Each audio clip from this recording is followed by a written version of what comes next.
Friends, welcome to our channel. ఈ వీడియోలో అయితే రెసిడెన్స్ సర్టిఫికేట్ వాడి మనం ఆధార్‌లో ఎలాంటి చేంజెస్ అయితే చేసుకోవచ్చు అనేది అయితే ఈ వీడియోలో చెప్తాను. వీడియోని అయితే క్లియర్ అయితే చూడండి. మీకైతే లాస్ట్ వరకు క్లియర్‌గా అర్థమవుతుంది. పాయింట్ నెంబర్ 1 వచ్చేసి ఆధార్‌లో నేమ్‌ని మార్చుకోవచ్చు. రెసిడెన్స్ సర్టిఫికేట్ ఉంటే మీ దగ్గర మీ ఆధార్‌లో అయితే చిన్న చిన్న మిస్టేక్స్ ఉంటే అవి అయితే మీరు చేంజ్ చేసుకోవచ్చు. పెద్దగా మిస్టేక్స్ ఉంటే చేంజ్ అవ్వవు. బట్ చిన్న మిస్టేక్స్ ఉంటే ఖచ్చితంగా చేంజ్ అయితే అవుతుంది. ఇక పాయింట్ నెంబర్ 2 వచ్చేసి మీ అడ్రస్‌ని అయితే మీరు మీకు నచ్చిన ప్లేస్‌కి అయితే చేంజ్ చేసుకోవచ్చు. రెసిడెన్స్ సర్టిఫికేట్ తెచ్చుకొని.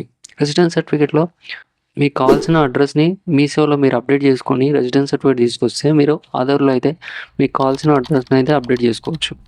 ఇక పాయింట్ నెంబర్ 3 వచ్చేసి న్యూ ఎన్రోల్మెంట్. న్యూ ఎన్రోల్మెంట్ మనం చేసుకోవడం కోసం ఓన్లీ బర్త్ సర్టిఫికేటు, పాస్‌పోర్టు ఇవి కాకుండా మనం రెసిడెన్స్ సర్టిఫికేట్‌తో కూడా 7 ఇయర్స్ నుంచి 60 ఇయర్స్ వరకు ఉన్నవాళ్ళు న్యూ ఎన్రోల్మెంట్ చేసుకోవడానికి కూడా రెసిడెన్స్ సర్టిఫికేట్ అయితే యూజ్ అవుతుంది.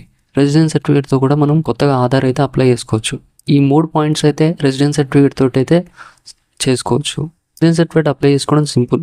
దగ్గరలో ఉన్న మీ సేవకి వెళ్తే రెసిడెన్స్ సర్టిఫికేట్ కావాల్సిన డాక్యుమెంట్స్ అయితే అడుగుతారు. అవి మీరు సబ్మిట్ చేస్తే మీకు 6 to 30 డేస్ లోపు మీకు అయితే రెసిడెన్స్ సర్టిఫికేట్ వస్తుంది. మీరు అది తీసుకొని వెళ్ళి మీరు ఆధార్‌లో ఎలాంటి చేంజెస్ చేసుకోవాలనుకుంటున్నారో అవన్నీ అయితే చేసుకోవచ్చు. దట్స్ గైస్, ఈ వీడియో మీకు నచ్చింది అనుకుంటున్నాను. నచ్చితే మీ ఫ్రెండ్స్కి అయితే షేర్ చేయండి. అలాగే మన ఛానల్ అయితే సబ్స్క్రైబ్ చేసుకోండి. Thank you watching.